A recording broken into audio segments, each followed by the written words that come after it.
राम राम दोस्तों और मेरी माताएं बहनें, आशा है कि आपके ऊपर बाबा नीम करोली जी की अपार कृपा होगी।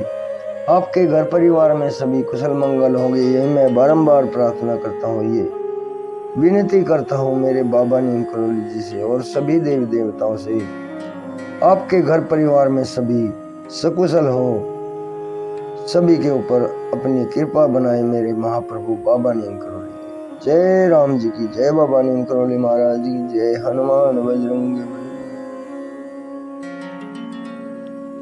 दोस्तों और मेरी माताएं बहनें, आज मैं आपको श्रीमद् वाल्मीकि रामायण अरण्य कांड का 57वां सर्ग सुनाता हूँ। श्री राम का लौटना, मार्ग में अपशगुन देखकर चिंतित होना तथा लक्ष्मण से मिलने पर उन्हें उल्हाना देकर सीता पर संकट आने की आशंका करना। इसे पूरा सुने मेरे भाई, मेरी माताएं बहनें, आपके ऊपर पूरी कृपा होगी बाबा नीम करोली जी की, श्री राम प्रभु हनुमान जी की। इधर मृग रूप से विचरते हुए वह इच्छानुसार रूप धारण करने वाले राक्षस मारीच का वध करके श्री रामचंद्र जी तुरंत ही आश्रम के मार्ग पर लौटे। वे सीता को देखने के लिए जल्दी जल्दी पैर बढ़ाते हुए आ रहे थे। इतने में ही पीछे की ओर से एक सियारिन बड़े कठोर स्वर में चित्कार करने लगी। गीदड़ी के उस स्वर से श्री रामचंद्र जी के मन में शंका हुई। उसका स्वर बड़ा ही भयंकर तथा रोंगटे खड़े कर देने वाला था। उसका अनुभव करके वे बड़ी चिंता में पड़ गए। वे मन ही मन कहने लगे, यह सियारिन जैसी बोली बोल रही है, इससे तो मुझे मालूम होता है कि कोई अशुभ घटना घटित हो गई है। क्या विदेह नंदिनी सीता कुशल से होंगी? उन्हें राक्षस तो नहीं खा गए?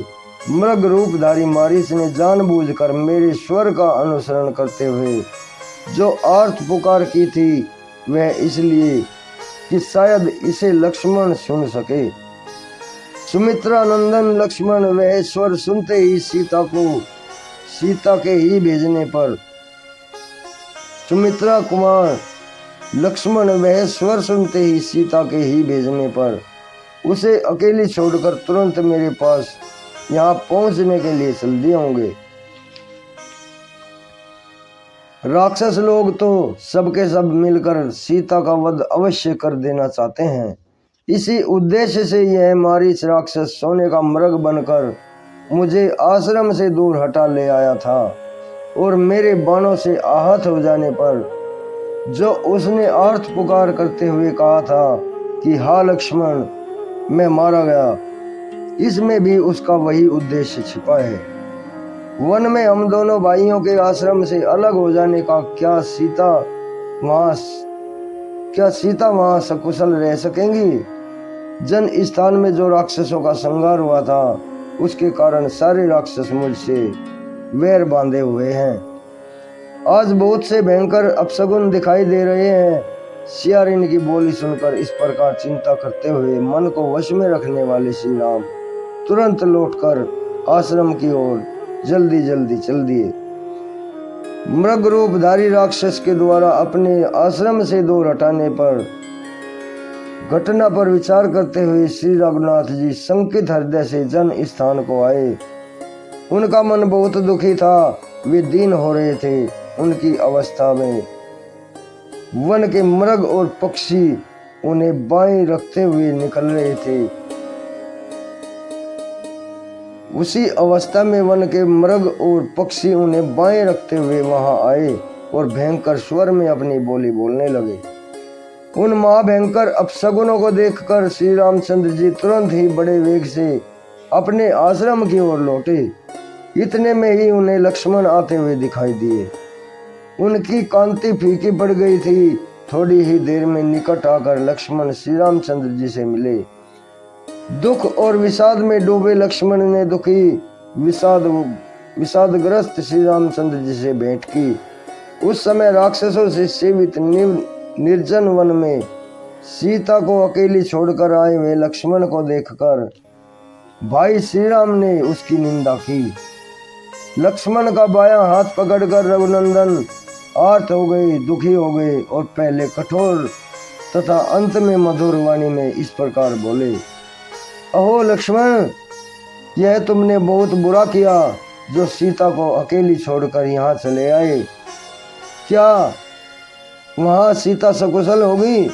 वीर, मुझे इस बात का संदेह है कि वन में विचरने वाले राक्षस जनक कुमारी सीता को या तो सर्वथा नष्ट कर देंगे या उन्हें खा जाएंगे, क्योंकि मेरे आसपास ही मेरे बहुत से अपशगुन हो रहे हैं।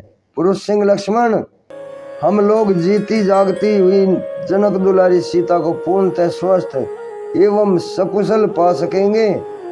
महाबली लक्ष्मण, ये मर्गों के झुंड दाहिनी ओर से आकर जैसा अमंगल सूचित कर रहे हैं, ये गीदड़ जिस तरह भैरवनाद कर रहे हैं तथा जलती हुई सी प्रतीत होने वाली संपूर्ण दिशाओं में पक्षी जिस तरह बोली बोल रहे हैं, इन सब से यही अनुमान होता है कि राजकुमारी सीता शायद ही सकुशल होंगी।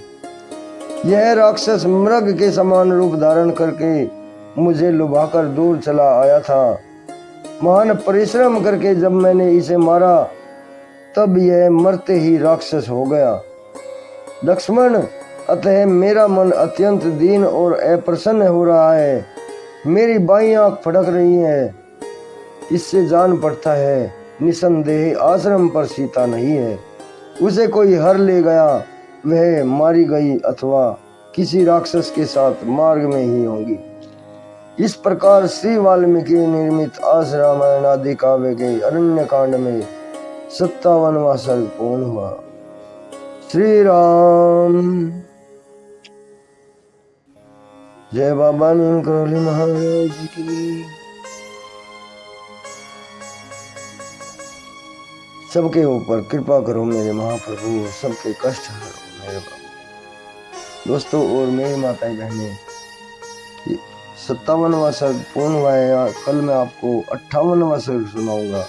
मार्ग में अनेक प्रकार की आशंका करते हुए लक्ष्मण सहित श्री राम आश्रम पर आए और वहां सीता को ना पाकर दुखी हुए। जय राम जी की जय। बाबा ने